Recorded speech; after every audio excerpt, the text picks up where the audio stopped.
Never-Ending Chain by Dragon Translator. Chapter 58. Friend Alpha. Hiccup grinned and dismounted. He tapped Toothless's saddle. Sharpshot hopped down. The change-wing young-wing squealed like a newborn boar, a sound Hiccup did not know a change-wing could make, and flopped onto her belly. She slinked closer to Hiccup, sniffing his metal leg. Hiccup's eyebrow lifted when she reached out with a single claw and tapped it. It gave a dull clank. The youngling jumped back. She slinked forward again. "Young princess!" The youngling froze at the elder's words. "That is not how we greet honored guests." "But it's shiny. It make noise. What it?" Hiccup knelt, with some difficulty. The youngling had shifted closer to him when the elder continued speaking, and did not seem inclined to move. He did not want to accidentally hit the princess, and he was still slightly unstable when most, if not all, of his weight had to rest upon his metal leg. Still, he got down when the youngling lifted her head. He was eye level with her. "It's my metal leg. I got injured really badly in a fight, and my leg had to be cut off." The youngling's eyes widened. Hiccup held up his hands, palms facing the youngling. "It's okay," he said soothingly. "My flock took great care of me, and I got better." "But leg go." "Yeah, but my uncle built me this leg to replace it." "Built? What built?" "Like when we take leaves to make sleeping spots in the cave at night," the elder said. The youngling looked at her, then back to Hiccup and shook her head. "I no understand." "It's okay," Hiccup said, smiling. "I don't understand a lot of things either, young princess." "But you big. You alpha of nest. You have understand." Hiccup chuckled softly. "Not always, young one. My flock still sees me as a youngling, and I've only been the nest's alpha for a few months. I'm still learning." "Like me?" "Yes, like you." "We learn together?" "Maybe. Your father asked my father if he could teach me some things." The youngling trilled and nuzzled against Hiccup's arm before nuzzling his metal leg. She then trotted back to her mother, chirping and trilling something that sounded happy and cheerful. He heard the queen chitter something, and the youngling freeze. She rushed back to stand in front of Hiccup.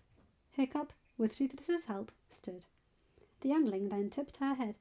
"Welcome on, friend Alpha." Hiccup smiled, even as the elder groaned. "Thank you, little princess," he began, bowing at the waist like Ghidra taught him and the others when they started learning karate from her. "For the best welcome." The youngling trilled again, this one also sounding happy and cheerful. She then slid closer to Hiccup, and all but fell against him. Hiccup, surprised, caught her. The youngling chittered and nuzzled against him. He could hear the elder squawking, the queen hissing, and the older princess gasping. Those who came with him giggled and chuckled. The other changelings scattered around and made noises that conveyed horror, or that they were suppressing laughter. "Daughter!" The queen walked up. "What are you doing? That is not how you act around other nest leaders." "But Mama, he nice." "I hear purr. It's soft, like when Dada sing me sleep. I safe." Hiccup blinked as he realised the thing within his soul was purring softly. He noted that the youngling did not seem paralysed by it, or forced to act as she was. She began purring as well and tried to wrap her wings around him. "Daughter! Let him go. You know how you're supposed to act. Do so." The youngling grumbled but moved away from Hiccup. She turned and looked back up at her mother. "I hear purr," she said. "He purr. It nice." "Regardless, daughter, you can't just fall onto him like that. He is the alpha of his nest and our ally. We have to treat him with respect." Hiccup bit the inside of his cheek again. He knew he could not interfere with the queen reprimanding her daughter, just like he could not interfere when Frost and Pale reprimanded their hatchlings. He still wanted to tell the Queen he did not mind the youngling practically lying on him. It was not the first time he had been a roost for young dragons, and he knew it would not be the last. He also enjoyed it greatly. The young felt safe in his presence, and that was something he longed for everyone he knew to feel. It had not been that long ago when no one felt safe when he was around. The youngling turned back to Hiccup and bowed her head. "I'm sorry, friend Alpha." Hiccup smiled. "I accept your apology, little one, and forgive you." The youngling trilled again. "Come, daughter," the Queen said. "You have to go with your aunt now." Another changeling, one that had been trying to suppress laughter, moved from the tree line and stopped by the Queen and the young princess. The new changeling bowed her head to Hiccup, and he returned the gesture by bowing his. The new changeling and the young princess walked back into the cave opening, and were soon enveloped by the darkness within. Hiccup turned back as the Queen shook her head. "I apologize, young Alpha," the Queen said. "She is usually better behaved than that." Hiccup smiled. "It's okay, ma'am. I didn't mind. The young back home know that if they ask, and I'm not busy, they can usually roost upon me. In fact, when the snowstorms kept us in a central cavern, like you have here, the young who were sheltering with us slept upon myself and Astrid the entire week." The Queen looked over Hiccup's shoulder at Astrid, and then back to him. She tilted her head. "My mate has offered to teach you?" "Yes. He said I would need to know how to actually run a nest of dragons when other dragons began to live there. Others who I had not forgiven before offering a home in the nest." "He is right, young one. But did he also extend an invitation for your future queen to come and learn as well?" Hiccup shook his head. "No, ma'am."